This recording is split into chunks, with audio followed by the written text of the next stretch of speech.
Comment organiser sa prospection sur LinkedIn? Aujourd'hui, on se retrouve dans le troisième épisode de SIP, donc Sales in Public. Pour les personnes qui ne connaissent pas le concept, c'est tout simplement Eddy, donc que vous avez vu dans des épisodes précédents, qui m'accompagne pour devenir le meilleur sales de France, et tout ça en moins de 30 jours. Et dans cet épisode, on va voir ensemble comment organiser sa prospection sur LinkedIn. L'épisode va se dérouler en deux parties. Donc la première partie, on va voir ensemble comment j'ai organisé du coup mon emploi du temps pour ma première semaine de prospection. Et dans la deuxième partie, je vais vous présenter du coup l'emploi du temps mis à jour avec tous les retours dédiés afin d'améliorer mon organisation pour prospecter efficacement sur LinkedIn. Allez, on se retrouve directement sur mon emploi du temps. Donc là, vous pouvez voir l'agenda que j'avais du coup du 3 au 7 février.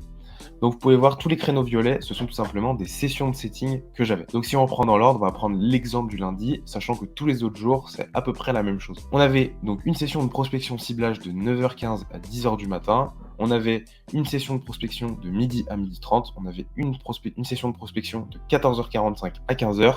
Et pour finir, la gestion du CRM de 17h à 17h30. Si on reprend un petit peu l'organisation depuis le début, donc le matin, c'était principalement du ciblage et de la prospection. Donc c'est-à-dire que je ciblais les prospects et j'allais directement faire mes demandes de connexion et envoyer mes messages. Midi, c'était tout simplement du setting, donc de l'envoi de messages. L'après-midi, c'était de l'envoi de messages aussi.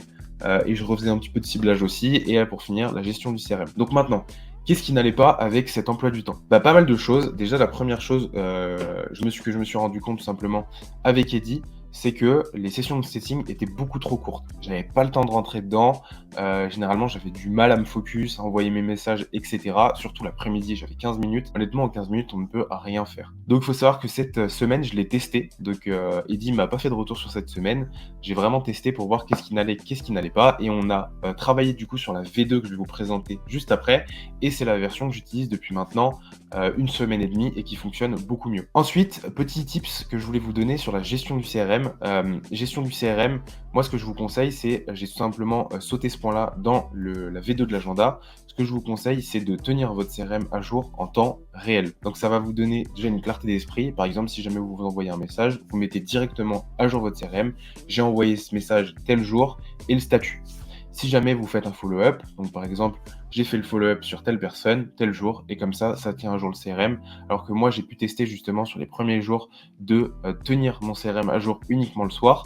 Honnêtement, c'était très compliqué parce que je perdais du coup de la visibilité, je perdais du temps surtout, parce que du coup, j'avais besoin de me dire, ok, à qui j'ai envoyé un message aujourd'hui, que je remette tout à jour, donc ça me faisait perdre du temps. Donc voilà, je rappelle que je suis débutant dans la prospection, mais moi, mon ressenti, c'est de tenir à jour son CRM en direct. C'est beaucoup plus facile pour du coup faciliter la prospection. Ensuite, justement, les sessions donc trop courtes comme ça, on s'est rendu compte que c'était impossible à tenir parce que des fois, il y a des sessions qui sautaient parce que tout simplement, je les oubliais ou alors il y a des créneaux qui s'allongeaient, du coup, ça mangeait du coup mes espaces de prospection et surtout, j'avais pas le temps de me mettre dedans pour faire mon ciblage, envoyer mes messages, envoyer mes demandes de connexion. À la suite de cette première semaine, on a retravaillé avec Eddy une deuxième version que je vais vous montrer maintenant. Donc cette deuxième version, on va prendre l'exemple du coup du mardi.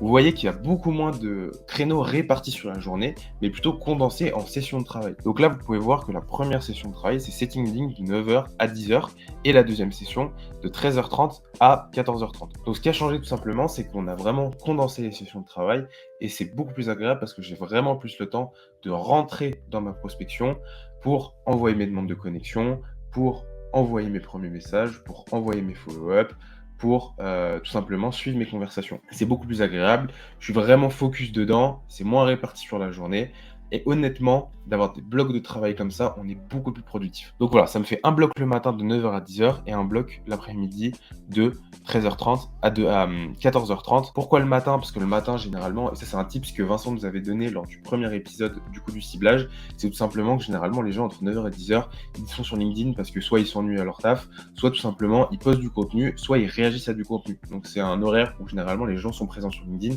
et c'est moi où personnellement sur le nombre de messages que j'ai envoyés, là où j'ai toujours eu les meilleurs taux de réponse. Pourquoi l'après-midi? Tout simplement parce que après mon repas, je me remets dessus, je regarde si j'ai reçu des messages, je relance et je fais mes messages d'ultra personnalisation si j'ai des messages à faire et généralement j'y retourne en plus l'après-midi, donc j'ai pas vraiment de créneau focus et dédié à l'envoi de messages parce que tous mes messages normalement de la journée et mes demandes de connexion sont déjà partis. Mais je peux aller voir si jamais j'ai de l'interaction. Je ne vais pas attendre le lendemain matin à 8h30 ou 9h pour me connecter et faire du coup de l'envoi de messages. Donc pour l'emploi du temps, donc vous voyez que le point du CRM a disparu tout simplement parce que je le fais à jour en temps direct. Donc soit si je dois résumer du coup l'organisation, je suis passé de plusieurs sessions de travail à vraiment 2 gros blocs de travail dédiés à la prospection, donc sur LinkedIn, donc c'est-à-dire les demandes de connexion, l'envoi de messages, que ce soit des messages templétisés, que ce soit des messages d'ultra personnalisation. D'ailleurs, on verra dans la vidéo de dimanche avec Eddy, qui sera de retour cette fois-ci, donc comment on va créer, et vous allez créer votre script de prospection sur LinkedIn avec la méthode SMART, et on verra ensemble du coup l'envoi de premiers messages et surtout comment faire de l'ultra personnalisation pour augmenter ses retours sur ces messages. Voilà du coup pour ce 3e épisode de Sales in Public. On se dit à dimanche du coup pour l'épisode avec Eddy. En attendant, je vous souhaite une très bonne journée. N'hésitez pas à vous abonner à la chaîne pour ne pas rater les prochains épisodes. Et en attendant, je vous souhaite une très bonne fin de journée. Ciao, ciao!